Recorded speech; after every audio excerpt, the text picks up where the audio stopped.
Ladies and gentlemen, this is the state of the scene.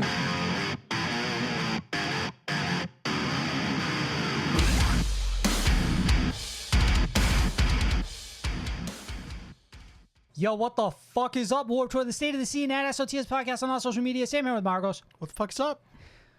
Linkin Park, Marcos, they're fucking back. It's all over the news. Obviously, it's the biggest thing that's ever happened in the scene period since, what? Since, like, when My Chemical Romance came back? What do you think? Pretty close. There's so much news to go along with it that we're pretty much dedicating the whole episode to it. So we're going to do things a little differently than normal. Essentially, we're going to jump right into news, which is strictly Linkin Park stuff. And then we're still going to have a big album review this week for Fame on Fire, talk about some of the other things we've been listening to. And then all of the other news that happened this week will essentially be kicked to the deluxe episode over on Patreon. So buckle in because there's a lot. As always, every link you need is in the description of this episode, including our socials, playlist, merch, and Discord. Subscribe to us on YouTube at SOTS Podcast YT and leave a thumbs up if you're watching the video version of the podcast. If you're listening on Apple or Spotify, please leave 5 stars. If you want to support us on Patreon, you can become a patron over on patreon.com/SOTS podcast. Gain access to exclusive content, the ability to submit questions to the show, and producer credits on all of our video content. Like I said before, SOTS Deluxe this week is going to cover pretty much all the other news that happened, including stuff from Spiritbox, Starset, As It Is, The Amity Affliction, and more. Loaded episode. Are you ready? Let's dive in. I thought the best way to approach this would essentially be to do it in chronological order so that we can essentially relive this emotional roller coaster with everybody again. Does that make sense to you? Yeah. The news. From zero. Linkin Park have returned with a new vocalist, album, and single, The Emptiness Machine. Let you cut me open just to watch me burn. Gave up who I am for who you wanted me to be. At 6 p.m. Eastern, Marcos, Linkin Park finally revealed themselves via a live-streamed concert played for members of the band's fan club who had been bussed in earlier that day for the event. So leading up to this, essentially we started to get like, blurry like cell phone pictures that were like, oh, just get on the bus. They're playing Linkin Park, it checks out. I think it's real. I think it's happening. I think, somebody showed like a little like commemorative like badge they had, which had like what would end up being like the band's new logo in purple, which we had kind of seen like ish leading up into this. We had a taste. Yeah. Small taste. It was like cut out as like the frame for like the video we had been waiting to see what would happen. Could you imagine yourself on the Linkin Park bus? I mean, I guess it's just gonna be a bunch of fucking normal people, right? I just like in my mind, I just kind of picture like Linkin Park having like theoretically come to like a hard stop 7 years ago. I feel like everyone's moved on with their lives. You know what I mean? It's like suddenly you come back and it's just like an office worker or a construction guy. Somebody has like got their 2 kids with them. You know what I mean? It's just regular people. All like maintaining a subscription, however, to like this Linkin Park thing that I wasn't even aware existed. Or signing. It's called like Linkin Park Underground, and I was aware of its existence prior to this. I mean, I guess they've been slightly active in the recent past, right? Like celebrating Meteora, things like that. If you're a fan who still likes to collect like merch or get like vinyls and stuff like that, like re-releases, then yeah, it probably had like some value to you. That and like maybe this inkling in the back of your mind that someday Linkin Park might make some major announcement that they were returning, and then say, "Hey, do you have like a free weekend to come see us perform live?" And then it pays off. There's no way that was ever written anywhere. I'm saying in the back of your mind, like that's okay, right. Like living in the back of your mind, thinking just maybe, What right? if it was just the bus ride, and they had like a TV at the front of the bus that was playing the live stream? It's one of those party buses, but it's like this is like the next venture for like emo night. It's like emo night party buses where they just drive around the city for like 2 hours and play music. Yeah. And then like they finally get like brought to a venue, right? And people are like posting pictures of instruments like keyboard and drums covered in like plastic. So it's like, okay, obviously this band is going to perform. What they're going to perform for how long, who knows, right? Who can say? Taking the stage, Marcos, at 6 p.m. on the money, were original members Mike Shinoda, Joe Hahn, Dave Farrell, and Brad Delson, alongside 2 new members. Drummer and co-producer Colin Britton, who is known for his work behind the scenes with 5 Seconds of Summer, Swaco, 1OK Rock, A Day to Remember, Papa Roach, and many more. And new co-vocalist Emily Armstrong, who is known as the vocalist bassist of Dead Sarah. Marcus, I saw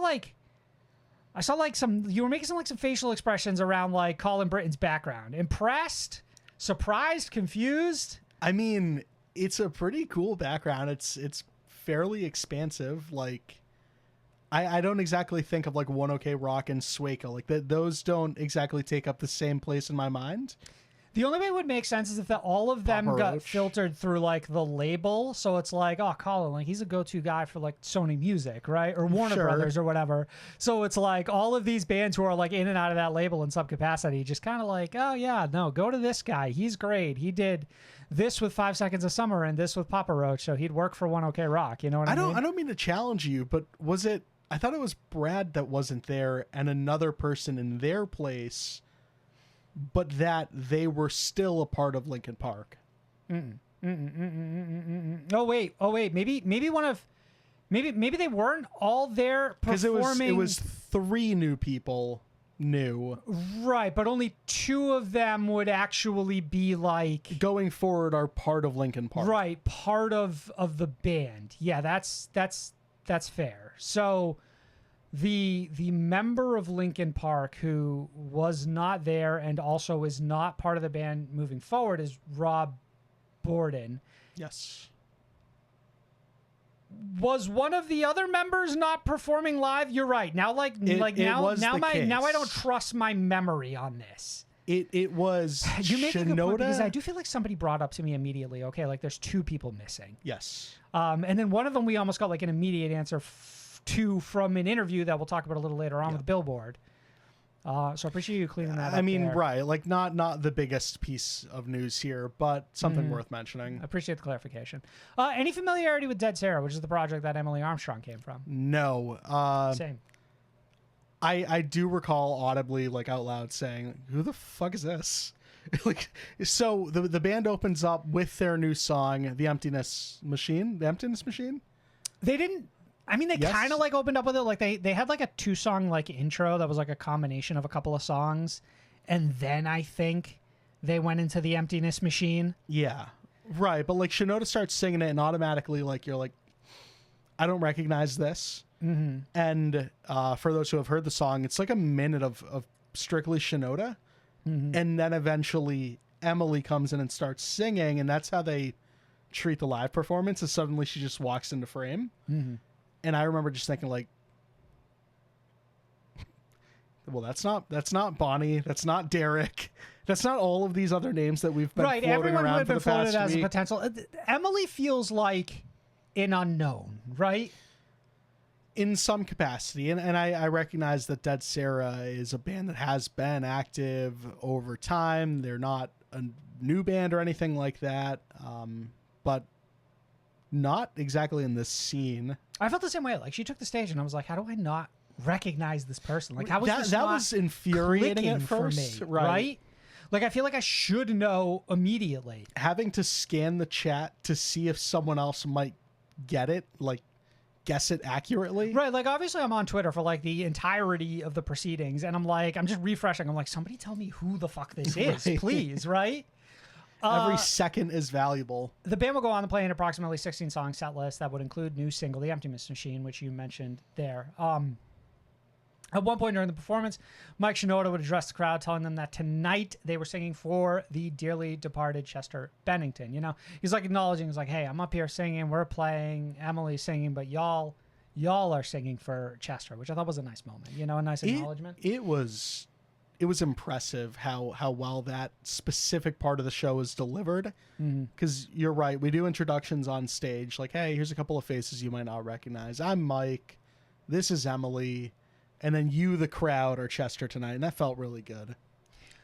It was hard to focus on everything. Anything. Yeah, that was happening because it's like I'm trying to take in that there's like a new vocalist, that Linkin Park's performing for like the first time in 7 years. But then at the same time, they were dropping all of the news during, like they didn't wait until the performance was over to be like, here's a wave of news. Like, no, it was like press release had gone live. The announcements that we're going to get into had all gone live. So it was like, I'm furiously like reading and watching at like the same time. I was Right. like, my head is on like little screen, big screen, little screen, big screen, like back and forth. I cannot imagine like how, because just sitting alone at home, or in the car, or whatever, like watching this all unfold was like discombobulating enough. Imagine being in that crowd and then being told all of this information's out there now. I was surprised we could hear the band over the crowd. During the entirety of this, I almost assumed that the crowd would be so rowdy, they would almost like overwhelm the band.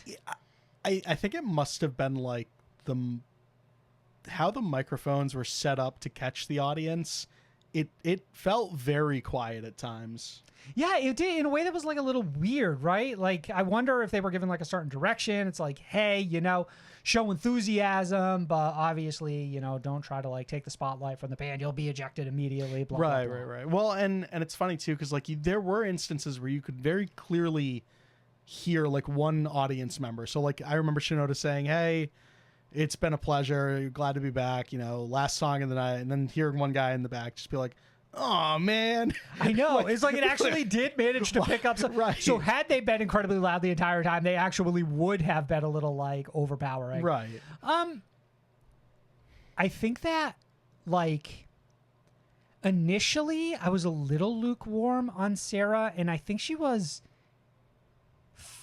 taking she didn't quite find her footing like right at the outset. Like I feel like her performance got better as the night went on, which was more reassuring. It was almost like the way that the set list was, how it all just sort of mapped out didn't benefit her at the top. And I think like they could have adjusted a little bit for her to like kind of keep warming up into things. Because it felt like when she settled into the scream, the harsher vocals, she seemed more at home than anywhere else. Yeah, surprisingly, which is cool. I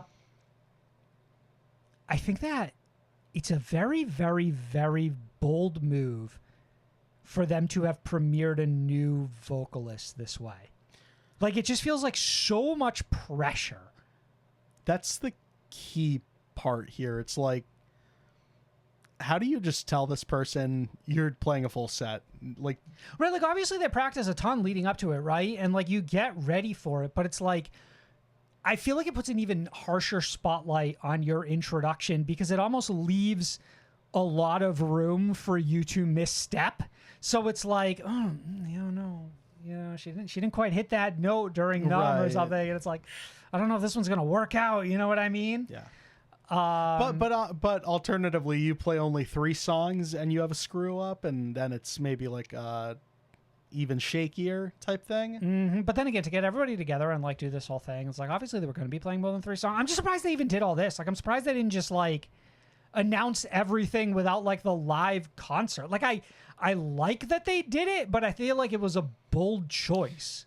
It wouldn't have been my first choice as far as like if I were the band. It's not safe. It's not a safe choice. No, and that's part of why I love it so much when it's all said and done, is like the cool aspect here is there's no question marks leading up to, 7-8 days from now, and they're actually performing in front of a much larger crowd at a sold out venue when those tickets eventually go on sale. Like, this is sort of cool in the sense that like we know what this set list probably is and what it sounds like right away. So Mike Shinoda has since commented that their set list is going to be over 2 hours long. Damn. So this was about an hour 20? Not even, because it started like at 6 and I think it ended like a little bit after 7 because Okay. the music video was set to premiere at 7:15 and they ended before that. Got it. I was really sort of happy to see the amount of adoration and support Emily got in her first performance with the band. Like, people were defensive of her on Twitter, and understanding of the position she'd been put in and quick to silence people who couldn't criticize in the fashion of someone who's an adult with an opinion as opposed to just shitting on somebody. It was really endearing. Yeah, it was. Worst take I saw through all of this was that she should only play her own songs with the band. I mean, that's bizarre to say because she would have just premiered the whole full album. Right. Either one song or a full album. And the idea that like Linkin Park is going to return to just never play any of their old material is People so would be fucking stupid. so to me. pissed. Yeah. Right? Like if you go see Linkin Park and you don't hear in the end, you just complain all day that you did not get your money's worth, right? And people are still going to do that when they don't get one or two songs during that 2.5 hour performance that they want. A couple of questions around that performance before we move on. Happy with that set list? Like, it feels like we got They played, a little bit of everything. They played essentially, yes, all of the hits. Right. Essential. Like, not everything, but a lot of the hit. Like, you got Numb, you got In the End, you got Crawling. Of course, yeah. And then just Emily's performance overall, how do you feel about that? Good. Like I said, at first I was a little lukewarm, but towards the end, I feel like she really found her footing. I feel like and the only times that I really noticed that she was nervous or uncomfortable is that I thought some of the stage banter just kind of like hit a wall. Yeah. But it often does, even with bands who are very good at it. So right. Part of me was thinking like, this isn't even on them. It's just, I think I don't like stage banter whatsoever. It's just like, unless maybe like Shinoda, like anytime he sort of like kind of started talking, I was like, this is good. This is fun. But then there were points where they're like talking over each other and Yeah. like we're finishing jokes. And it's like, okay, it's just, this is not quite, we don't have quite that like stage presence just yet. Right. At some point, Emily started joking like, That synergy. I'm happy I learned to sing for this performance tonight. And it's like, careful, careful. Yeah. Right, because you're opening yourself up. Right. You're opening yourself to get attacked. Marcos, the band would then announce their new album From Zero would release November 15th. Cristiano over on Patreon asked, though the track listing for the new Linkin Park album has been announced, it doesn't show any features. What are some of your dream features on a Linkin Park song? Also, is November 15th too late for a possible Album of the Year contender? Does it give you enough time with the record without letting recency bias affect your decision? Two questions. It's hard. It's hard because I remember having reviewed things as close to like the deadline as like, you know, the first week of December and still feeling like that's enough time regardless of recency bias. There's time. Yeah. You just try to factor that in, right? Yep. You just have to consider it. But in terms of the track listing, have no features on it. Is there anyone that... There was like that rumor 21 Pilots was going to be on a song, so I was almost like anticipating to see something there. So but relieved just it wasn't Tyler Joseph and Josh Dunn that walked out on that stage. I'm not going to lie. As much as I liked Which was 21 never going to Pilots, happen. Which was never going to happen at any point. would have completely taken the air out of me. Like, I would have been They're so literally on a world tour. I really don't think that they're going to step don't aside care. to also be the frontman for Linkin Park. And then as far as like dream features, I don't know. I did sort of fall in love with all of the conspiracy theories. Right. Like I would love to get a Bonnie song now. I'd love to have a Derek song. Right, Bonnie from Stand Atlantic, Dark from Sum 41. If I know Sebastian, Bad Omens, Ollie Sykes, Bring Me the Horizon. We all know. It seems a little bit like a choice because in some way there's a high confidence vote in yourself that obviously we don't need a feature on any of these songs, where Linkin Park, our name's going to do that work by itself. Well, this is I like this because it really does hammer home the fact that it's a rebirth entirely, top to bottom. Is Linkin Park a band that was really known for having features on any of their songs? Like, I know we had a few on One More Light. I was going to say that's why it's surprising, because One More Light was quietly loaded. Like, it had at least 3 or 4. But then, Maybe like, prior to that, more? like, I'm going back and I'm thinking of, like, their first couple albums, and I feel like they weren't a band that was too heavy on features, but I'm not No, I think you're right. certain of it. Marcos, I think that what's interesting is that Mike Shinoda had the following to say on the new album per Variety and sort of how it spoke to the beginning of the band. So he says, before Linkin Park, our first band name was Zero. This album title refers to both this humble beginning and the journey we're currently undertaking. Sonically and emotionally, it's about past, present, and future embracing our signature sound, but new and full of life. It was made with a deep appreciation of our new and longtime bandmates, our friends, our family, and our fans. We are proud of what Linkin Park has become over the years and excited about the journey ahead. It is obviously new beginnings. I like that it ties into like where the band initially started. I think we're speaking a little bit to maybe generational sounds of Linkin Park, like a little bit of that first album, a little bit of that most recent album, a little bit of stuff we haven't done before, like that kind of idea. Like I don't know if I want to read too much into this statement, but I think that there might be like some subtle hints of what to expect other than just like a big overarching way of saying like, this is Linkin Park, you know?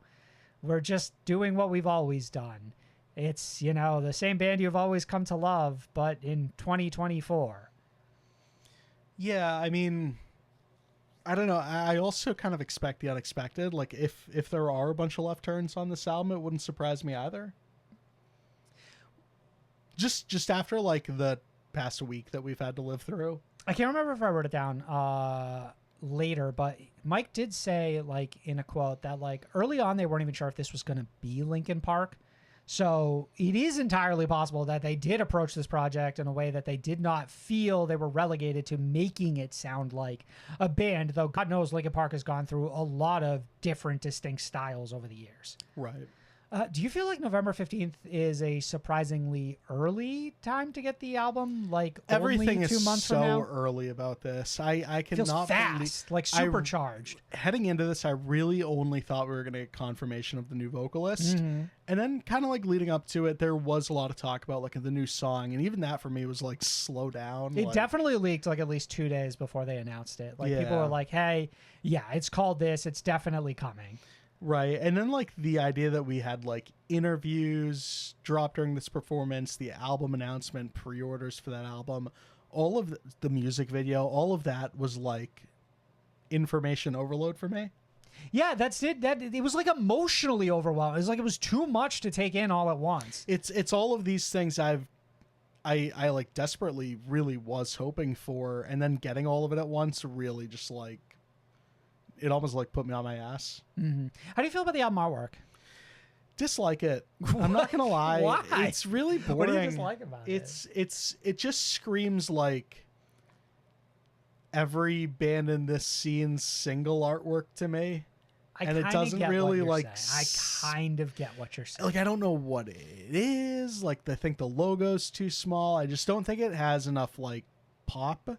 Yeah. And it's not as it feels safe. It doesn't look iconic in the way that like a lot of their artwork has been. That's fair. So that's a little disappointing. The band will also be embarking on a world tour starting September in Los Angeles and continuing through New York, Hamburg, Germany, London, UK, Seoul, South Korea, and Bogota, Colombia. Once again, fast. Next week, Marcos, or the week you're listening to this podcast, first show. Absolutely. Of the world tour. Absolutely a world tour, but again, like 6 total dates, not 85. Tickets already went on sale for this for the New York date, Marcos, and Pre-sale for the Linkin Park Underground stuff. From my understanding, tickets were actually somewhat reasonable. They were saying, hey, you know, it's like $75 if you want to be far away, or like $200 if you want to be up close, which I thought was like, for what this band could be charging and dynamic pricing that Ticketmaster likes to wield, tickets would be $3,000 a piece. I'm interested to see, like, officially when it goes live, what you're saying there's still an opportunity for that to happen? Oh, yeah. I understand. Marcus, once the event completed, the live performance, music video for the Emptiness Machine would later air on YouTube. At the time of this recording, it's been viewed over 4.5 million times. That seems pretty solid. Less than 24 hours, we'll probably hit around 5 million at the 24-hour mark. Like, yeah, that's impressive. I don't know how you even begin to like dictate expectations on what you think it could do. Right. So it seems good. You're in the millions, right? I guess safe to say people are excited about your return. Everyone feels aware of Linkin Park's return too. Like I feel like there's no one who's blissfully ignorant that this has happened. Oh yeah, 100%. This is the type of thing that's covered not just by like us or even regular rock and metal publications, but like, oh hey, really quick, Associated Press, Linkin Park have announced, BBC News here, Right. Linkin Park are back. Like this is bigger than that. Did you get a chance to watch that music video? I didn't. Oh my god, you need to check it. Okay, well, when this is over, obviously go check I mean, that I out. saw like clips. It didn't tell the full story. It's very well done. It has the band like essentially in this like it's like this bus. like normie core thing where it's like, oh, we're just working regular jobs now, and it's like, oh, I'm in the office, I'm just like typing up reports, and then like I like suddenly that we're ripped even back at into Linkin Park world. The level Linkin Park's at, you can't escape having to act those videos out. I'm trying to think like in the past what Linkin Park videos were, and they always feel a bit more larger than life. They don't feel like little sketch comedy acts. They feel like the second half of this video, which is just the band like performing in like the fucking Matrix. Well, I mean, like that's what I associate with Linkin Park videos is like the desert with like it's like some fantasy elements. Very like exactly. 2000 we're CGI. We're in a spaceship. Where the Gundams are here. Minutes to Midnight, or not Minutes to Midnight, sorry.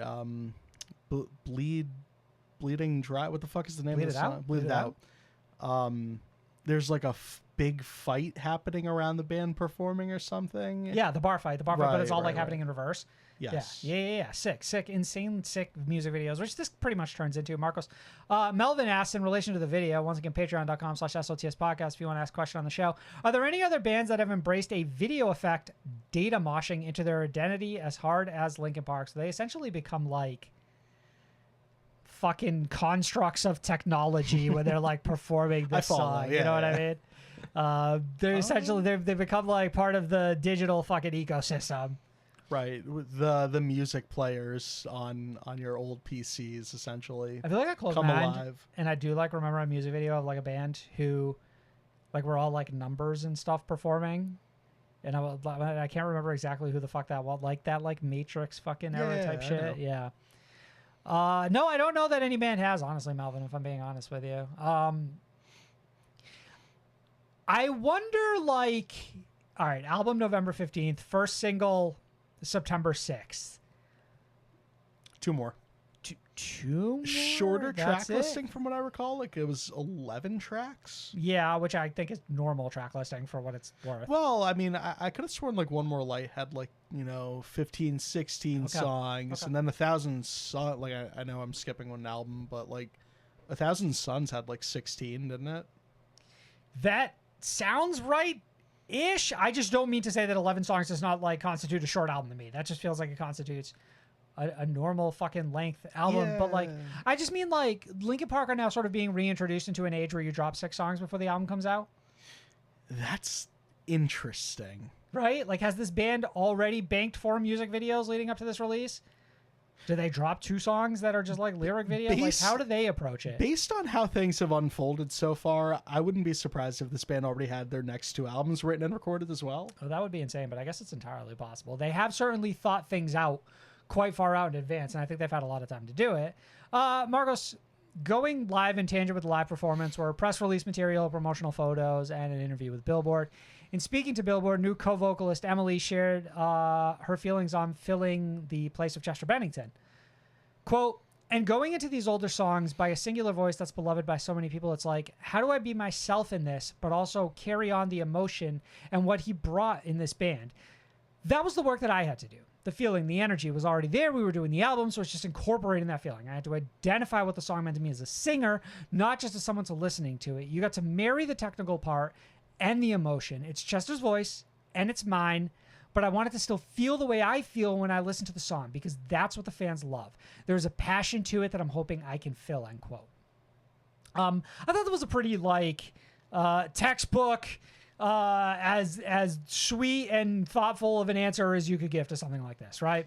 Yeah, and I think it actually touches on, like it. I don't have a question left after this. Like I'm like, yeah, that kind of touches on everything I would have needed this answer to touch on. Yeah, it's like, okay, how do I respect Chester, but at the same time, you know, how do I not just be some sort of karaoke version of Chester? Obviously in this alludes band? to the fact that they have been a massive fan of Chester and the band prior to joining them, of course. Mm-hmm. Which I feel like was always going to be the case. Like, you don't have someone join this band that didn't have Any direct adoration? influence from them. Yeah, I agree. Marcus, a looming question during the entirety of the performance was, of course, where is original drummer Rob Burden? Mike Shinoda would go on to answer this in the Billboard interview. Rob had said to us at a point, was a few years ago now, that he wanted to put some distance between himself and the band, and we understood that it was already apparent. He was starting to just show up less, be less in contact, and I know the fans noticed it too. The Hybrid Theory re-release and Paper Cuts release, he didn't show up for anything. So for me as a friend, that was sad, but at the same time, I want him to do whatever makes him happy, and obviously everybody wishes him the best. This one kind of like hurt to read, I'm not gonna lie. Yeah. I mean, the reality of it hurts to understand, right? Like, you always had in your mind, you know, if Linkin Park's going to reunite, it's with everyone for Chester. But I think in this instance, it really kind of shines a light onto the fact that, like, hard to move on for some people, of course, and that's expected and that's fine. And it is one of those things where it's like you feel for the guy, honestly. And, you know, it's not just the Chester thing. We're talking about a project that he's been a part of for, like, you know, 30 years or so. Right, sure. And I think at any point, you know, maybe that was where you had to sit and, like, reevaluate, like, is this something that I would even want to continue doing? Am I as emotionally attached to it? You know, certainly there's always going to be this long-term connection he has with Linkin Park, but you can't blame someone for wanting to move on and, like, Linkin Park maybe do something different or just separate yourself and, like, begin the next chapter of your life. Linkin Park are an outlier too, as far as like having had their core together for such a long time. I don't think Chester was the original vocalist. No, I don't think Chester was the original vocalist. But like this core had been in place since like at least like 2000, whatever, right? So 17 years in the band. Obviously they go on a hiatus because of Chester, and then, you know, naturally at some point, like, these guys do just want to move on from projects like this. Like, again, Linkin Park are the exception. Had nothing ever changed, Chester was still here, this guy may have still departed this band because people eventually just depart, you know, their careers, right? Hearing out loud, though, was, like, hard. You know what I mean? Like, it was just hard, like, reading this and being like, yeah, he just started showing up less. He just started the as far severance. as Fuck me, as man. far as Like, this how just hurts to Shinoda read. presented the information, Yeah, it feels very fucking- blunt, just like yeah. matter of fact. He's like, yeah, he's just kind of, he's done with it. right? Marcus, per Billboard, as pertains to the band finding a new vocalist and eventually settling on Emily, Mike Shinoda notes that he worked with her back in 2019, but not in any capacity related to Linkin Park. He later mentions that Emily was not always the singular choice, as the band did sessions with a lot of different people. Marcus, you think that list ever gets leaked? Oh my god! This is like the part of the interview that's like, I wish Emily wasn't in the room or something, and you could just really dive into like what that all means. Right, like Billboard has acquired a Excel document listing all of the vocalists that you tried Right. out. Could you speak to so-and-so and so forth? Obviously Derek Whibley of Sum 41, who vehemently denied he was a part of this project, but You brought clearly him- spent 3 weeks at the studio Right? with you 6 years ago. You brought him back 4 times. Like, Yeah. he failed that last interview. I imagine like they have like a whole like fucking like a March Madness like lined up, and it's just like, all right, but go ahead, move Emily to the next stage, and we're just gonna have to go ahead and cut all these sites. We're gonna here. put an offer out to Ollie Sykes, and we're just gonna wait in here. Interestingly enough, Marcos, the band's earliest sessions with Emily, they weren't even sure that this project would manifest itself as Linkin Park, as I mentioned earlier. How do you think all of this changes if it's all of the members that have been instituted as this new version of Linkin Park, but they're calling themselves Zero instead? Or they call themselves From Zero and it's a self-titled album? it's less exciting. But I Don't think we all still just treat it as Linkin Park returning, you do, though? because there's still so many parts of Linkin Park there. And, you know, as much as Chester was the face of that band, so is Shinoda. Mm-hmm. So anything he's attached to, I'm naturally attracted to. You're not even calling them their new band name. You're still just going to call them the new Linkin Right. Park anyway. I so might it's just like shorten it. Oh, LP? Yeah. Right. Obviously glad that they decided to just go ahead and call it Linkin Park, though I wonder if a lot of this might have been them sort of like playing around with the idea of trying out different styles and stuff like that would like allow them to do things that they hadn't done in the past. Like, I guess to some capacity, Linkin Park is still a rock band, like bare minimum. I think that's sort of the coolest thing about their discography as it relates to that topic, in the sense that, like, they really did expand in all directions, so anything could realistically like fall under the LP umbrella. Like, if they went super heavy, like, that still counts, and if they continue down the One More Light path, it still technically counts. Yeah, so them settling on the decision to just call it Linkin Park probably just reinforces this idea that it's like, yeah, there really is no necessary reason to call it anything else. Yeah. Unless, I wonder what calling it something else could free the band up to do. Like, would it mean they were no longer in contract with Warner Brothers? Would it let them be able to go out and do things independently? You know what I mean? Like I wonder how it could have made things different for them, right? And then also, like, I just don't think it would have saved them the points of comparison. Like, I think, like, if you wanted to call it something else, it still would have been, hey, this new version of Linkin Park with this vocalist being compared to the original Linkin Park. I think there would be no way to avoid that, no matter how you tried to, like, just, like, snake your way around. If you're going to have to live with that comparison regardless, then you might as well just fully lean into it, call yourself Linkin Park, and deal with that. Dave Farrell spoke to it a little bit in the interview. I sincerely didn't know if it was going to be something completely different than Linkin Park or a new version of it. In my head, I would shut down when I started asking myself, okay, well, is this new stuff? And then how do you play old stuff? End quote. Maybe that's also a part of it. Like, I guess if you don't call yourself Linkin Park, you're not playing Linkin Park songs live. Yeah. Yep.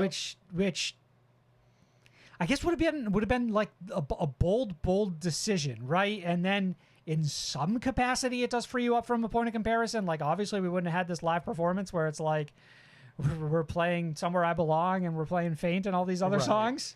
And it obviously makes it much less exciting. It does. I mean, there would still be a level of excitement there. Like, that's unavoidable. No, like, but there are multipliers when you get banger after banger after banger getting performed live that like really makes something like this. Like, I don't think I'll ever forget watching that live performance and the emotions I felt and the confusion and the excitement, and a lot of that had to do with seeing song after song after song I love being performed. Agreed. It still feels like this was best case scenario. Marcus, Emily also spoke with Billboard on being asked to join the band and what solidified that it would be Linkin Park that was returning. Once it was solidified that Linkin Park would be returning. I don't know a lot of this info yet, by the way. I didn't read any of this interview myself. I put this presentation together for you, as a matter of fact. I appreciate it. Yeah. Quote, they're like, hey, just a couple questions. She goes, and we were recording at the time. Hey, so, we got some shows coming up and some big festival stuff. And, it's a year out and we think that you'd be great. We think you could sing all the old songs and we love what you do and what's happening with this whole process. I'm just like, cool. They'd already talked to the people around me and Dead Sarah, who was like, absolutely, if they ask, it's a no-brainer. Already put my feelers out just to make sure, and they were putting their feelers out on me. Dave Farrell then goes on to say why he felt Emily was the right choice. Quote, going back to 2017 or 2018, I was familiar with Emily's voice from Dead Sarah and just loved it. We had the relationship immediately with the vocals of the band where it just hits you. And then as we got to work with Emily more, it wasn't just the fact that she's super talented vocally or that she's a great person who I love hanging out with. When she sings, I connect with it. So it looks like it was just sort of like magic in the studio when it came to this. It was just like, okay, I kind of like Dead Sarah's voice. We tried her out and it's just like everything's clicking here. We're getting along with her as a person. really enjoying maybe her not style their as a first choice, musician. but like clearly an underdog that they really kept talking themselves into, which is fascinating. This is the type of information that I so desperately need, like studio footage of, like documentary style, like calling her and being like, hey, come down to the studio, we got a question we need you to answer. Documentary Like, series of them filming this entirety of them getting back together actually would be quite incredible. part of me really does expect it to release, in the sense that, like, I bet it did happen. I bet it exists. I think we'll get some sort of compilation footage that's probably like, you know, getting to this point to date, like reaching the album. But I think in like a 6-episode HBO Max style docuseries, I doubt we have anything like. But like a YouTube series, I well think produced. it's possible for sure. And I would guess it's well produced just because of the team around this band. But that's what I mean. It's like I almost want like, okay, here's an 8-episode series, and we're gonna sit here and we're gonna follow. It's like for episode 1, it's just like a cold call between like Joe and Mike. That's like, are you doing anything this afternoon?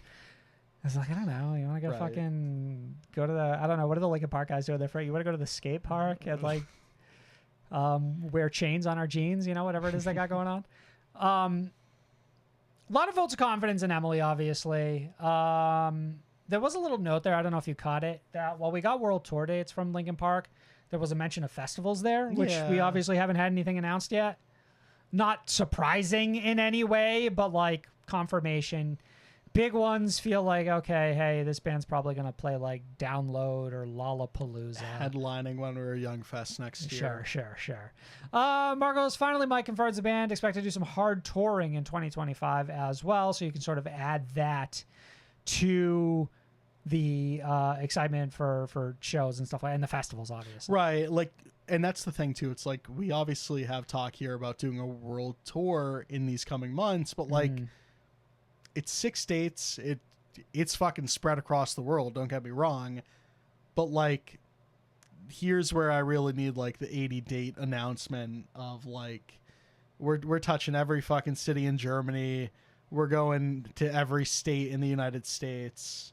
Like heavy touring. Let's really, you know, actually let's do put it. our foot on the gas. Let's actually do it. Yeah. Making this world tour leading up to it just like a taste. Marcos, this is going to be like a really hard cut because we're obviously going to get into a very different temperature change. This is where we end Thursday night, right? Where's your head at? Immaculate, Where's bro. your head at going to bed Thursday night? Like Linkin Park's back. I'm pinching myself. Like I'm on my 300th pinch in a row going to bed. Sure. Like, can't believe this is my life. You know, it's like the LeBron James photo where it's like he's in the sun, you know, in the pool. Can't believe this is my life. It's awesome. Vibes immaculate for sure. I'm right there with you. It's like, it's so emotionally overwhelming. I'm so excited for everything that's going to come next. It's like, I can't believe that this like absolute pillar in like the metal and rock scene is coming back. And Linkin Park are female fronted now. You know, this is just exciting. We have a new song, new album, new fucking dates. So many things to look forward to. More than I could have ever hoped for. The disappointment of that timer going back up to 100 hours after we waited for it to go down to 0, like finally getting confirmation as to why from 0 back up to 100, whatever. roller coaster, emotional roller and like coaster, finally getting like just that's it, like, and here we are, and now we have all the info and there's no more secrecy. You know, Bonnie Fraser's not in this band. You know, we don't have to worry about that anymore, or like hope about that anymore, or whatever. Right. So we wake up Friday morning. There's been a bit of a temperature change. The next day, Marcos brought some strong concerns from fans around the character of Emily Armstrong that were formed from a comment the Mars Volta's Cedric Bixler Zavala left on the band Dead Sarah's social media post. And I think this was actually left like a year ago, for what it's worth, or more than a year ago. Quote, I'm surprised none of you wrote a letter on Danny Masterson's behalf since your corny-ass singer showed up to support him in the prelims. Remember, Emily. Remember how your fellow Scientologist goon squad surrounded one of the Jane Does when she was trying to leave the elevators. The court sheriffs had to escort her away from the awful quote cult. End quote. Marco, so this is obviously speaking to the rape trial of Danny Masterson, former cast member of That 70s Show, who was convicted for, I believe, 30 years on 2 counts of assault. Up for parole in 2050. It's going to be a minute. Yeah, I don't believe we'll ever see Danny Masterson ever again. I don't think he's going to see the other side of those walls. The tie to Cedric Marcos here being that Chrissy Carnell Bixler, Cedric's wife and one of the women who pursued rape charges against Danny Masterson, would then today, the day we're recording, they share the following on our Instagram. Quote, Linkin Park's new lead singer is a hardcore Scientologist who's supporting convicted serial rapists both in and out of court. Emily Armstrong is a true believer of the Scientology cult/criminal organization that engages in human and child trafficking, child and elder abuse, the cover-ups of countless sexual assaults on children and adults, end quote. Neither Emily or the band have made a statement or acknowledged the accusations against her at the time of this recording. A lot of mixed, but generally no good feeling left here. Yeah. For many people. Now, a lot of people were just like, listen, I'm going to do what I've always done. I'm going to separate the art from the artist, and I'm just going to move on, and I'm not canceling Linkin Park the day they come back. Many other people were like, I would like to hear something from the band on this, because this obviously feels like a major oversight on the check, the like background check of the artist that we've now signed to like one of the biggest, like most nostalgic projects in all of rock and metal. Like, how does this get overlooked? Was this overlooked? It doesn't.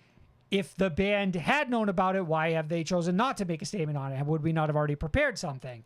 If the band is just learning about this, I think that in reality, we probably are going to have to wait a little bit for a statement, because it's the type of thing that's probably going to have to be like, truthfully, like legally, like checked and then checked again to make sure that it's like as brand like safe as they'd like. They don't want to say anything now to turn like everyone's ire anymore towards Emily or the band. Like, they just want to kind of say, you know, hey, either this is or isn't an issue, or we've acknowledged it, or we think it's a problem, or we don't. Like, I guess I had a lot of mixed feelings about this. There was all of this coming out and all of it going directly against essentially like reading the interview from Linkin Park that was like, this is such an incredible person. Like, they are so right for this band. Like, the connection that we have with this artist has been like undeniable. Like, I just like spending time with them. And then you go read all of this and it's like, where is this disconnect here then? Right. I think that with all of that information, there's clearly, I'm sure, a lot more nuance to things. There's a lot of context that we might be missing, or things like that. That ultimately what I'm trying to say is like, I think people really need to get out of the mindset of expecting a 1 hour turnaround with statements to be made in situations like this. And you touched on it a little bit as far as like legality goes. When you're a big that project as complicates Linkin Park, things to extremes that I'm sure not a lot of us can wrap our heads around. I don't think Emily makes a post now, period, anywhere without somebody like looking at it first. Yeah. But the expectation that there would be a post already from anyone in this band, their camp, Emily, whatever, it's just so unrealistic. And I think that just everyone has to breathe for a second, and we'll get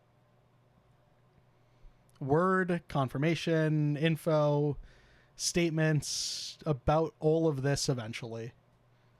But it's Ideally, not going to be within 24 hours of this band announcing their future. Ideally, you would like to hear something. You would like to hear some sort of acknowledgement of it, some sort of idealistic current state of mind about this whole situation. Right. But it rarely ever pans out like that. And this is like separate from this scene in general. Like, this is, I guess, across pop culture in general. Like, it's not just in this scene where we have to wait for statements to be made. Like, this is a recurring thing, I guess, across multiple different medias, right?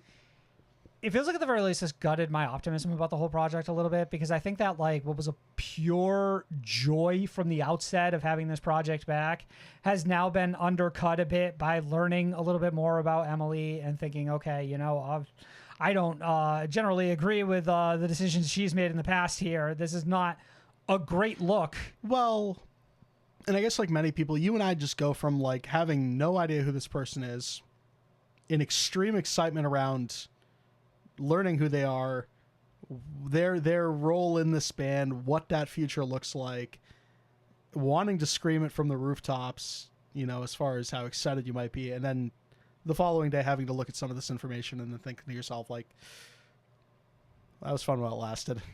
And then if you already had decided that you were not a fan of Emily, it's very easy to utilize this to essentially just back up your opinion, if unrelated to music, so that you can say that I don't think Emily is a good fit for this band, or she's as good as Chester, which are probably unrelated to this in its entirety.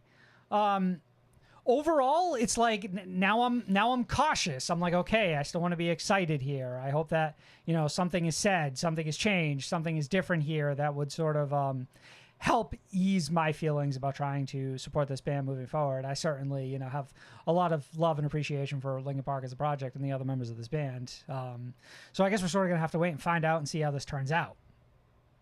But it's certainly not how you want it to start the very next day following the announcement that Linkin Park had returned. Nah, it ain't. Not in any capacity. The Breakdown. All right, Marcus. So, like I said, we have one big album review this week. That would be The Death Card by Fame on Fire.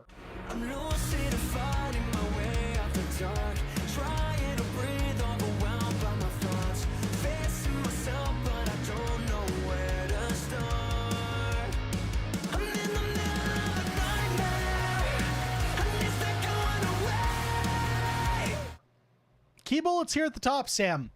Fame on Fire are a rock outfit from Palm Beach, Florida. Formed just over a decade ago in 2013. The band have been signed to Hopeless Records since at least 2020's debut LP, Levels. The Death Card is their third studio album and it released everywhere you listen to music on the 6th of September. The band moves on from longtime collaborator Arceus and recruited for the first time an outside producer in the legendary Eric Ron, who has worked with artists like Black Veil Brides and Julia Wolf this year. This is making so much more sense. Like, we'll get into it like when we discuss this album, but like suddenly knowing that Eric Ron was behind this, it's like, oh yeah, that's why this sounds exactly like the way it sounds. The Death Card is presented as a loose conceptual album and is the follow-up to 2022, Welcome to the Chaos LP. Bit more background on the record from the band. Tarot cards might give perspective, soothe the uncertainty of mental health, or simply enable you to make better sense of your life. In tarot, the Death Card is about closing one door and stepping into the next, observes their vocalist Brian. You're killing your past and moving on to the future, which is usually better. The idea started because of this card. We were leaving a lot of mistakes behind and embarking on the next chapter. There's a sense of salvation. For us, this is the new era of Fame on Fire.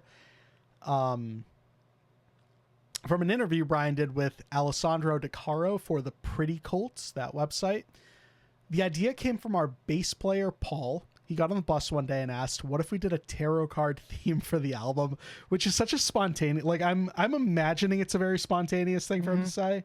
Like, Paul's actually normally the quiet one in this band. He just walks on that bus one day and he's like, I've got it. Tarot cards. Comes back from the gas station with like this brand, like this revelation he's had. I was into the idea, Brian continues, but knew I had to explore the idea a little more. I don't just look into things, I really dive into them. Thankfully, my sister knows a lot about tarot, and she helped guide me through certain things in the process. We all agreed that if we were going to do this, we couldn't half-ass it. Many bands will take imagery and influence and not commit to it or even know what they are talking about, so we knew these songs actually had to represent what the cards mean. Everything had to correlate, feel genuine, and ultimately be legitimate. On the other hand, looking at a song like Nothing Left, The Fool, for instance, The Fool being the name of one of the tarot cards, all of them have, you know, what that card is in parentheses after the song title. Across the track listing, they're delivering so far on that promise. I had to write lyrics not only based on what that card meant, but also on how it relates to me personally. That's why this album is not so much a concept album, because it's still about me. when I write lyrics, they need to be about me because that's how I resonate with the music I create. It wouldn't be fair to me or the fans to write songs I have no relationship with. And that's pretty much a lot of just the dressing for this, but I did want to mention a couple of other things that I didn't actually include in like full quotes here. Brian went on to share they got rid of most of their team heading into this album cycle. They hired a creative director that would see through like all of their music videos, their art direction, and they just really alluded to everything being very intentional and thorough. And You know what that says to me? I feel like what that says to me is that this band was not happy with the point that they had reached at this stage in their career. Certainly sounds like they that look at way. the last two albums and they say, okay, that was not like the level of success that we wanted. So now we're sort of going to re-envision the project a little bit. yeah, And that's how your team gets fired, right? That's That's how how- you that's how how you you get a new clean, and then you go, manager. okay, let's try something different. yes. Like we can't just run it back for the third time. Your like excitement level heading into this album, what was that at? I would say leveled. I think that this one kind of snuck up on me a little bit, where it's like every once in a while it'd be like every few weeks it'd be like, oh hey, new Fame on Fire single, okay. And I don't know that like I had necessarily gotten to a point where I was really like building a lot of excitement. So this album just sort of came out of nowhere. It was like suddenly we're talking at the beginning of the week. I'm like, oh, what should we cover this week? And I'm like, oh, hey, new Fame on Fire album. I guess we'll do Right. that. But I feel like I didn't have it like hard struck in the calendar because I don't know that any one single really like screamed to me. So that's the reason I asked, because we've been following Fame on Fire for like, I want to say 6-7 years at this point. Has been a band that we've been invested in this whole time. I personally loved Levels, their debut record. I remember like charting that as high as like top 15, top 10 in the like AOTY discussion as far as the year it dropped. And then both of us were fairly surprised by Welcome to the Chaos. Just like really happy with that record, I remember. Yeah, I just feel like Fame on Fire has been a lot of fun, but I don't know that for me personally that they've ever really like broken outside of just being kind of a fun band, you know? Yeah. So like I And then- enjoy them, I enjoy having them around, but they're not one of these bands who are like really moving the needle for me. You know, they're not charting in my favorite albums of the year personally. Well, it's funny though too, because like I do have like an adoration of this band, and leading up to this album, sort of same as you, like kind of forgot it was coming out, didn't feel one of the singles, like just I didn't really have any I didn't really have any excitement leading up to this record, which I thought was interesting. I want to say that they had some TikTok success early on with one of these singles. So I believe it was Nightmare of the Devil was not the first it was like the first official single, even though there were other songs that came before the album announcement. That charted as high as like 15th on Active Rock Radio. Yeah, so they were definitely like having some success. It just wasn't something that was correlating directly to me, right? Yeah, sure, Because I yeah. know I would read these press releases and be like, hey, you know, Fame on Fire. It's like, hey, you know, they're doing fucking like 100 million fucking views over on like, Right. yeah, and their fucking Spotify numbers are crazy. And I'm like, oh shit, like good for them. Like that's great to hear, you know? So I wrote down some thoughts on this, but I didn't know if you wanted to go first. No, you're good, man. So I want to talk a little well, bit. What I do want to say is, Okay, so you do what want to I go first. do So want to you say, would like to go I first. will briefly go first in the in just I don't care if it's brief. It's still going first. Just kind do of it. saying that we have already seen it done this year, so it kind of it doesn't make the experience heading into this album as exciting as maybe I would have liked it to be, in the sense that In Heart's Wake already did like the tarot card stuff. It is so strange that Beat we them, randomly like, got just two metalcore barely. bands who both had the same approach to the concept of their album. But with that in mind, I do like this approach. I like this as an idea. I like that, you know, thematically, like we have like all of these songs spoken for across the board when it comes to like delivering on like that vision that we had. I think the band from the onset does deliver on it when you're just looking at like artwork, track listing, all that sort of stuff. So as far as heading into this album, it being about tarot cards, whatever, that being like the connective tissue for all of this material, I love that idea. I agree too. Just because I'm such a sucker for like in general a concept of any nature, and tarot cards are cool. I would say at like a base level, I like that we're doing something, right? Yeah, it's exciting. But once again, like coming off of the singles, like I had no sense for the concept. You know what I mean? Yes. Which makes sense that it would all sort of like come together when I listened to the album. And I know that like Brian kind of like alluded to what it was here at the top and when you were talking about the press release for like this album, and it's like, hey, rebirth, starting over. It's a new Fame on Fire. That wasn't exactly my read listening to the album, not having that information. Essentially what I heard here, and it kicks off with No Tomorrow, the death card, right? Which is, I like how the narrative on the intro track is like introducing the entire proceeding sort of as the end. For me, I thought it did this incredible job of like being a framing device that lends this like credence to the rest of the album or all the songs that preceded it to a point feeling hopeless. Because you open the whole album by being like, it's over, boys. It's fucking done. So then everything being like sort of tragic afterwards just like makes sense because you've already like gotten to the point where you're like you've already stepped back and said it's done. Like, what is there from here, you know? And ultimately, I thought this was more of like an individual's experience. I think it made sense to me more when I listened to the album that it was speaking to like the death of a relationship. And I don't know if you picked up on that. Yeah, well, right, because then like Nothing Left the Fool is basically a relationship song right after. Right. So the death card is like doomed from the start, and it's this relationship that is doomed. Yeah. So yeah, like I pick up on that, and Brian does talk about that, right? Like it as much as it is a conceptual piece in nature, it's also about like my life and my trials and tribulations. Right. So like I'm reading into it. I'm like, what's my interpretation here? I don't have anything to go off of. I'm going to jump ahead to like Suicide the Lovers, which approaches love in a relationship, like I said, as doomed from the start. So it's sort of like really like solidified, Yes. like my feeling.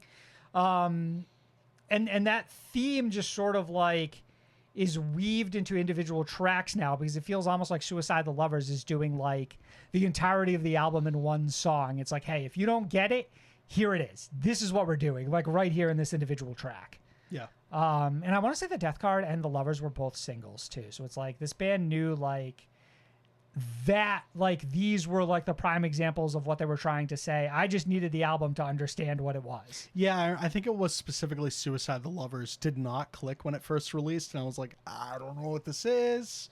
I don't know if I'm feeling it, but within, of course, the context of the record. This band is doing some things different, right? So, like, this feels a little bit more self-serious than, like, the last couple of albums. That's definitely the thing I pick up on most. This is the Eric Ron of it all, too, for me, as well, is that I feel like Eric Ron is really good at getting your band to sound like a premier octane metalcore band, right? Like we've paid in compliments for doing this to so many other bands in the past, right? And then hearing it here and then learning that it's Eric Ron, and it's like, okay, yeah, this does feel like a band who's like, they're not making jokey like metalcore songs anymore. Right. Like the music videos aren't them playing in a dollhouse. It's like, and it was we've fun. dialed it in. Right. And part of me does sort of like the tonal shift, and I think Eric Ron is absolutely the person to help guide them through that, and I think for the most part they were absolutely successful in doing so. The band talked about how they auditioned a lot of different producers before they eventually settled on Eric Ron, which I'm sure is a fairly common thing, but like I do like when bands outright just go and actually say that and clarify that that was the case, because I think it also lends into the fact that like this band eventually realized, yeah, Eric Ron is that fucking producer. He's that guy. Right. And he's going to be the guy who like, puts us over the edge. some of the success that they had early on with like the initial singles, and it's like, okay, yeah, like I think this band is getting exactly what they want out of this, right? Yeah. Like this is the direction that they were heading in, and it's like, let me ask you this: do you like that this is the angle that Fame on Fire is going in? Do you miss any aspect of like their quirkier? I'm torn.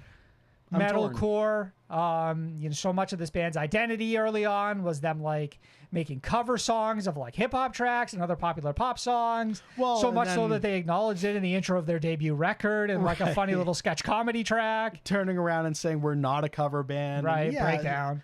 I mean, yes, like you don't have like a different thing about this one, this record compared to their first two is no features at all.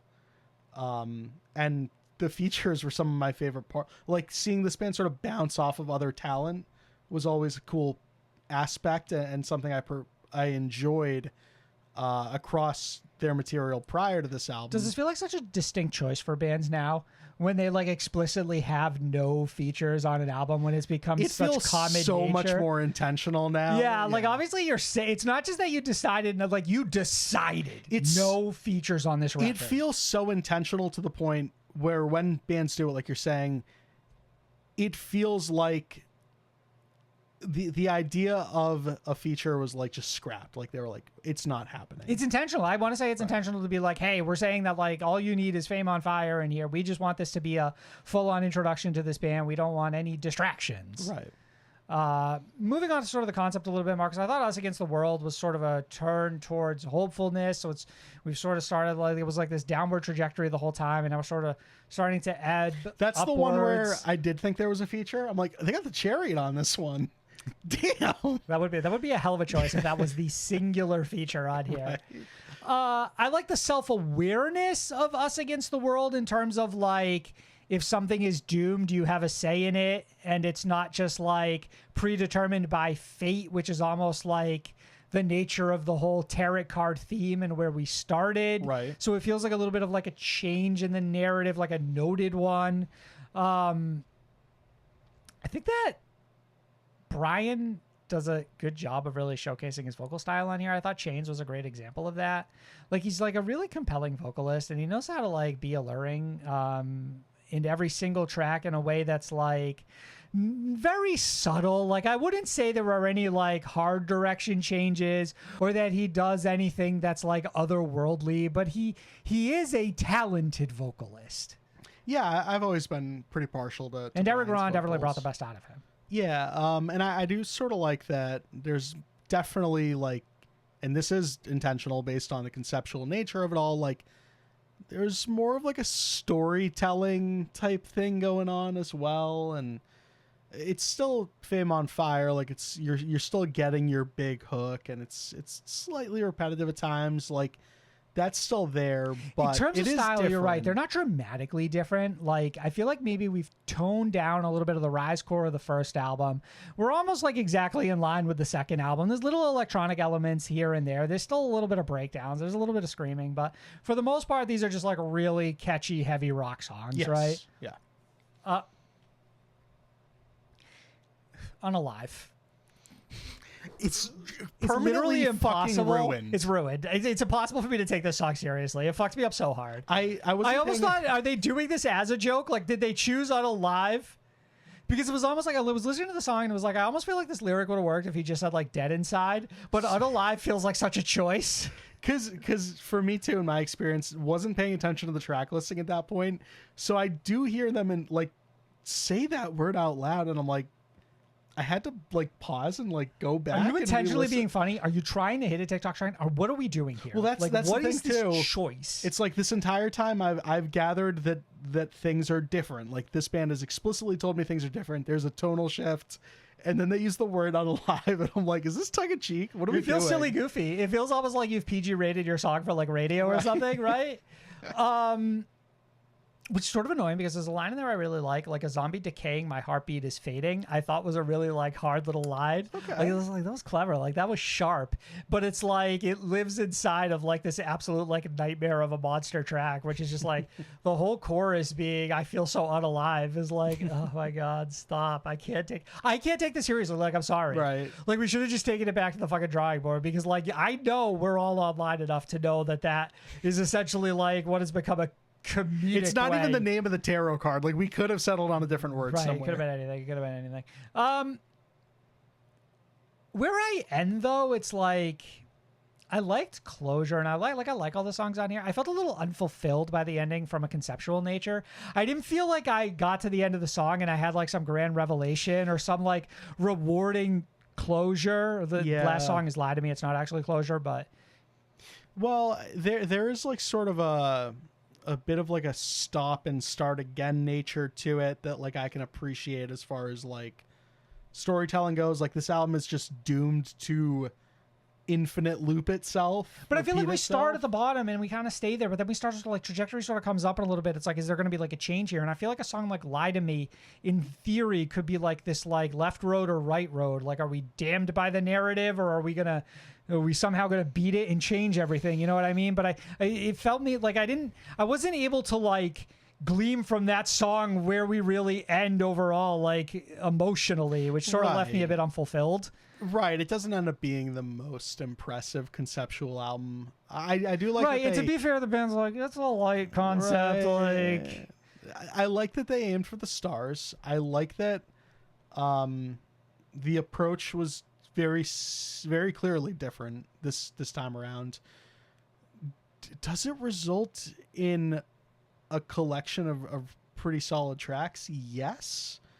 I also don't know if I love this as much as their last two records. It feels like it's lost a little bit of personality. Like Yeah. Fame on Fire sort of lost a little bit of personality in the like in going out and trying to like in rewriting the entire personality of the band. I think they've sort of like made themselves a little bland, like still good, but where's the excitement of like Plastic Heart? You know what I mean? Right. Where's the excitement that we had on like the first album Levels? Where's the silly, goofy quirkiness? It's like Unalive almost could exist as a fun song on a completely different album, Right. but it just feels out of place here for like slightly silly reasons, but you understand why. But it's like overall, you're right. The tone is just a little dour and it's not fun, and it's like nothing on the album is really like experimental in any way.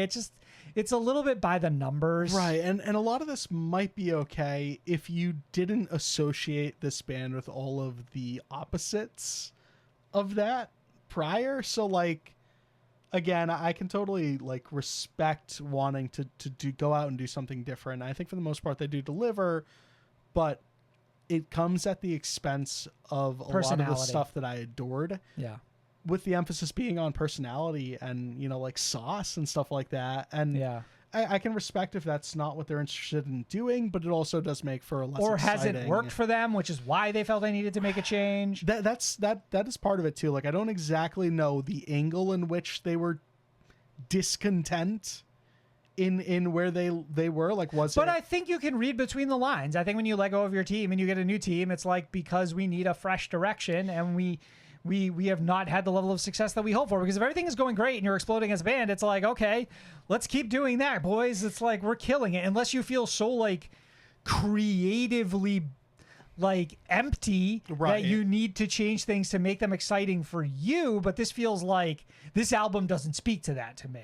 Right. And that's the most interesting part is like, I don't truly know what this band wants, because if you look at all the other bands that are doing extremely well in this scene, they're doing it off of the backs of like being extremely Yes and no. I think you're not right. creative. That's think not the no, word. I don't think that's fair, because I think you're right. I think you do have these bands who are very experimental and are not like anybody else, who are having these like incredible levels of success. But I think like to the left are all the other bands who are playing it safer, who are also having the most success of all time in their whole No career, wrong, right? no wrong. You know what I mean? So there's two ways you could go, right?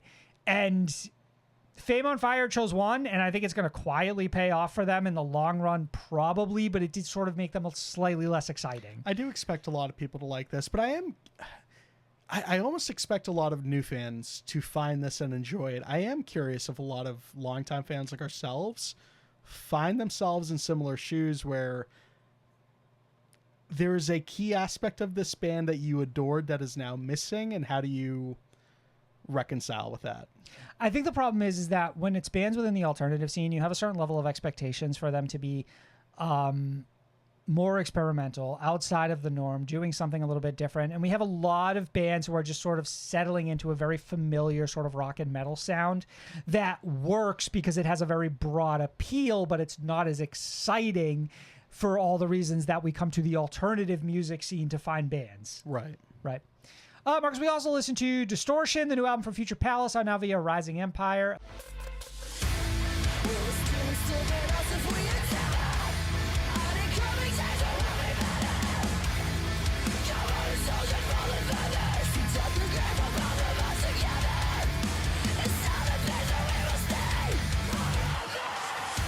Future Palace are a post-hardcore band from Berlin. This is the follow-up to their 2022 full-length album Run, and it was produced by Christopher Wiezorek and Julian Brucker. Marcos, Julian looks like he's worked with this band in the past, specifically, and Christoph Wiezorek is sort of a semi-famed producer who works with a lot of post-hardcore and metalcore bands and is also the co-vocalist in Anna's Okay. I was going to say that name definitely rang a bell. Yeah. I feel like more recently he's almost made his name more as a producer than within that band. But Anna's Okay did have a brand new song like within the last couple of weeks, so it's not like they've gone anywhere. Yeah. General feelings on Future Palace? Good. Strong feelings of positivity. Love Future Palace. Future Palace are a band who I think are most striking because they have had an incredibly strong aesthetic. They approach all of their sort of like art and music videos with these like big fucking bold visions. And I think that's really helped them stand out while also being a solid band on top of that. Yeah, I remember Run being... I remember like specifically the discussion around that being that it was very promising and that, well, it's not a perfect record by any means, that this band is showing all the promise in the world, and that we were really excited to see what that next album might bring. And Distortion is out now. We've heard it, and here we are. And I think that this band has clearly leveled up their game. I think that this record is head and shoulders above Run. I think this record is very good. It definitely feels that way, especially when looking at the track listing real quick and like coming into songs, like starting off with songs like Uncontrolled and Malthus, and then a couple tracks down, The Echoes of Disparity. Sort of remember how strong the singles were for this, and it sort of reinforces why I was excited for this album. And then it's also like worth noting that the rest of the songs that surround these, and I think this was a bit of an issue with Run, are equally good, which is important. So I think they have a much stronger album here, sort of period, than they did in Run. I still think for me, personally, it's the Echoes of Disparity that still really stands out, which is the Charlie Roth feature from As Everything Unfolds. Yep. Which is sort of an anthem of empowerment, which had a fun video to go alongside of it as well. It really, really like strong collection of singles though, and my hype level leading up to this was pretty high. Like at some point, like I was like giddy for this album. I was really looking forward to it. And I really like just about everything. Like, I think the production's pretty fucking awesome. I think that this album gets really heavy in ways that I probably should have expected, but like came as a surprise still to me by how far this band was willing to go. For me, it was the electronic elements that really caught me off guard, because this band and the stuff that they're doing on the production end is just really impressive. There were moments where I was like, this is a band who feels like, similar to me, listen to I See Stars and like what they do and want to hear more of that. And they do it in really, really like more subtle when compared to I See Stars ways, but maybe not that different when compared to like the most recent stuff from like I See Stars, right? Just a different style completely. Yeah.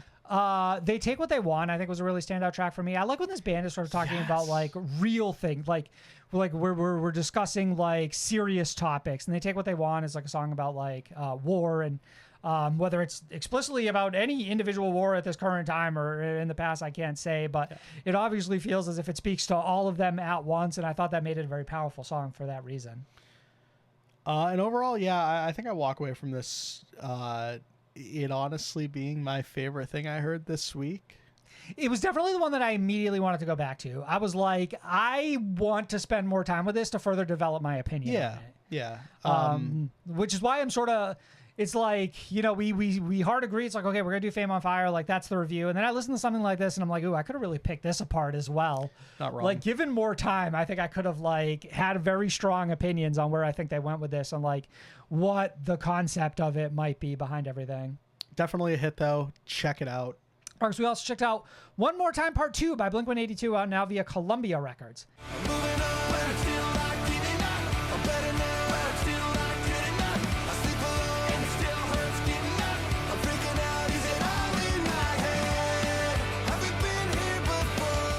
This is the veteran pop punk band's deluxe follow-up to last year's One More Time. It was produced by Aaron Rubin and Travis Barker. About a year exactly? About, yes. Yeah. Was it September? I think it was September. 1 year later by Blink-182. One more time, though. They really said twice. They said again, Marcos. They said we're running it back. So this has like 8? 7 or 8. Yeah, that sounds about right. I wanted to actually go. I think we went from 19 songs to 27. It's 8. Yeah. So the entirety of this is 27 songs at an hour and 14 minutes, which is actually somehow like not as long as some like 10 out like song albums that I listen to. It is funny though, because I do remember all of the songs on the original feeling very short. So you add 8 more that are like, some are definitely short. And the fact that it got over an hour is actually surprising to me. Right. In that they have a couple songs on here that are essentially like, oh, fuck my balls. And that's like the whole track. And it's like 12 seconds long. Good on them for finally. There's nothing like that in these fucking bonus tracks, by the way. This feels like, hey, these are 7 tracks that definitely could have been on the album because they're like overall more sentimental, nostalgic Blink-182 songs for the most part. Like they would have fit in right at home out One More Time. Yeah, I think you could have, but also didn't necessarily need them. Most of the other 8 songs that weren't like the best tracks off of. Yeah, they were exchangeable. One More Time and like the original. But also you could tell there's a real quality control there that like the vast majority I personally thought of these songs were still very good. Yeah. I mean, One More Time for us was like a top 10 album last year, something like that. Mm-hmm. Both are extremely happy with it. And you're right, like still these 8 new songs are all good. Like they seem well thought out, intentional. And I was both happy about that and, surprised, I guess. I mean, we're getting so many deluxe albums now. It's crazy. It's crazy that like somebody, like some intern was just like, hey, I got an idea. And then like suddenly everybody's doing it. And it's like, we went from having 0 deluxe albums a year to having like 14, which is crazy to me. Because I don't know when we decided that this marketing thing really worked. But my guess is that somebody really like recorded 2 more songs and absolutely knocked it out of the park in their vinyl reissue sales. And everybody else said like, yeah, I'll go ahead. Yeah, get back in the studio. We're gonna try that too. Yeah, remember that song we cut? Let's go ahead and polish it up. Just go ahead and send it to the producer. I think we can get something working. Marcus, my favorites off of here were probably All in My Head is arguably for me as good as the best songs on One More Time. And I really love that line. I'm a tiny speck of nothing, and I'm the entire universe writ large, which kicks it off before it gets into like this sort of like fun little guitar solo or riff that it's got going on. I also really liked Can't Go Back, which, good at capturing that insane, like, emotional depth that Blink-182 has in between masturbation jokes. This is one of the most, like, difficult bands to, like, pin down because, like, for all intents and purposes, Blink-182 has made a career out of being the guys who ran through the street naked. But then also the saddest song you've ever heard in your life. So it's like... How they keep pulling that off. Hell of a range, right? And you get that a little bit here. But overall, this more, like I said, leans toward the sentimentality and nostalgia side that you get in songs like Every Other Weekend. No Fun is probably maybe slightly, quirky. I remember when punk was independent. It was like, okay, well, this sort of like feels silly by nature based on like you being one of the most successful pop punk bands, but I think you're very much in on this joke overall. Yeah. I thought for all intents and purposes this was like a lovely addition to like what we got on the original album, and I think that like going and listening to this record again, I would be totally fine listening to the deluxe edition, even though it's like 7 more songs, which would feel like a death knell and definitely one of those things where you'd be like, I don't need these 5 B-sides, but somehow like Blink-182 managed to pull it off of all bands. Yeah, 8 more solid tracks off of an already great record. Pretty happy with that. And then I did want to pick your brain as far as with a deluxe, do you now prefer the new songs, however many they may be, 1, 2, 8, It was 7. Yeah. 7, whatever, at the top or at the tail end after? Like, do you want to? You do not want to compromise like your first, like the original release. I always want bonus songs at the end. I always Okay. want bonus songs at the end personally, because like if I'm meant to listen to it as a full experience, I want to listen to the album and then listen to the additional tracks. Unless there's some sort of thing where it's like, hey, I've rebuilt this album in a way that speaks to it, like maybe I'll go with you. But overall, it's I like even the separation in the deluxe of being like I can listen to the full album and then have a stopping point where this additional deluxe songs begin. So long term over the short term gain of just being able to scroll barely to get to your first song you need to hear. I wish they were sort of more pronounced though sometimes, because like part of me is like going into this album and it's like, oh shit, what did end this album? Where do we start with the new songs? Right. I wish like Spotify would change the Does it fonts. highlight them in green or something? Right. Yeah, these are all like cursive.